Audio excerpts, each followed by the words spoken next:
nominated Dr. Flanagan for this award is because just like cancer changed our lives, Dr. Flanagan changed our lives in her approach to Lauren's care. She was the first doctor to treat Lauren and not her cancer. What stood out for me at the very beginning was how beautifully Amy and Dan advocated for Lauren and empowered her to advocate for herself in a way that was extraordinary from the very start. There was the initial clinical aspect of her care that needed immediate attention. That was getting her pain under control. And that was, in my mind, always the first and foremost goal before you can really embark on learning what that child is all about, what that family is all about. Somebody said you're going to see a palliative doctor. I really did not know what that meant. And Erin walked in, and we had been cautioned about pain meds because they were afraid Lauren would get, opioid addiction. And Erin said, we're going to take care of it. I think within hours, for sure within 24 hours, I had my daughter back. Lauren wants to know who's on the boat with her and, every detail. What's the boat made out of? How old is the Yeah, boat? And, yeah. like she needs to know every detail. And you really honored that for her, letting her, you gave her that detail, which she really needed. And the other, I felt like sometimes the oncology team was like, oh, she's 7. She's not going to get it. She was getting it. Oh, she got it. Yeah, and I'll say it again. I mean, Lauren raised the bar um, for her age group.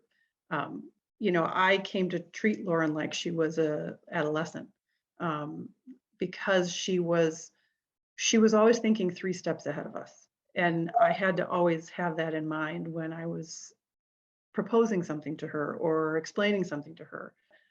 Again, it's finding out who that child is from the inside out, learning what brings them joy and learning what brings them comfort also is so hugely important. And with Lauren, even more so. So being able to talk to her and relate to her about the important things in her life.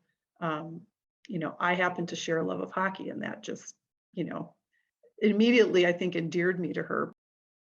She was worried about dying, and she was worried about being alone, and she was worried about what what what does it look like, what's it going to feel like, what's it, and Lauren was, I think that was on her mind probably from the beginning. Dan's mom died a year after we were married.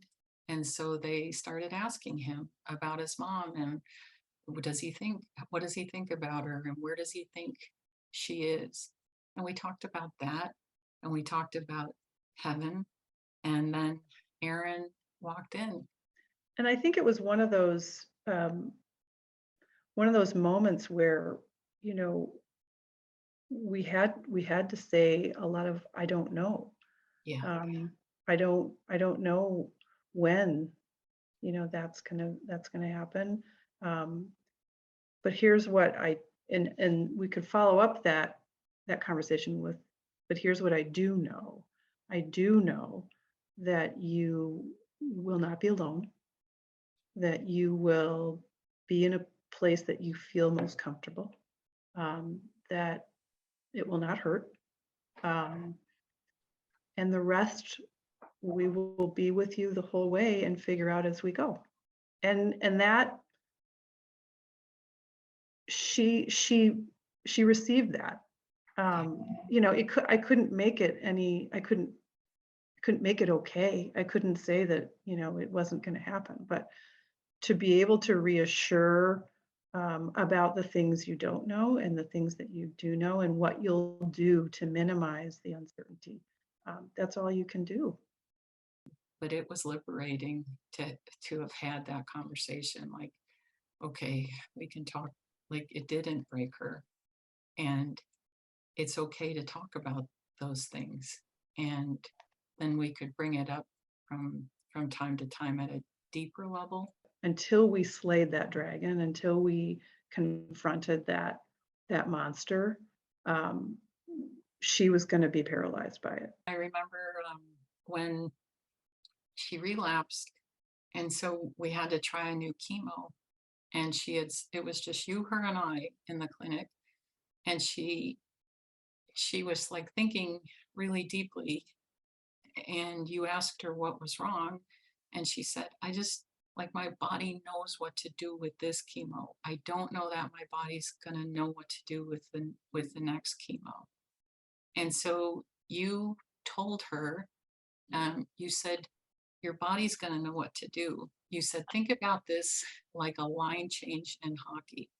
The, That's right. the, the idea is to get to, to get some new speed, some new energy, mix it up a little bit, and ultimately score a goal, right? That was our goal, was for the chemo to work.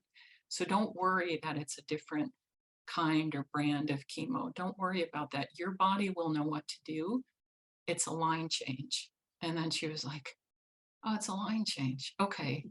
And I remember talking to you afterwards. I'm like, oh my gosh, like, how did you pull that out? Like, that was so great. And you're like, oh, I should be thanking you. Lauren's the only kid I could use line change, hockey line change on. But Wow. you just gave her just that, giving her that analogy, something she understood, right? It was you, like, you changed our lives a million days, but that day was one of them. She built this trust with Lauren, like, you know me, you know what's important to me. And Erin, I always felt, and Dan does too, that the oncology team was solving for tomorrow and Erin was solving for today. You have to see what she wrote about herself. So it's a kid who doesn't know she's dying of cancer, and her mom and dad aren't ready to deal with the fact that she's dying of cancer. But you just have to see the words that she wrote about herself. It says adventurous. The biggest word is brave, bold, dependable, kind, smart, athletic, shy. Funny, honest, hardworking, quiet, courageous, respectful, calm. It was just an extraordinary picture.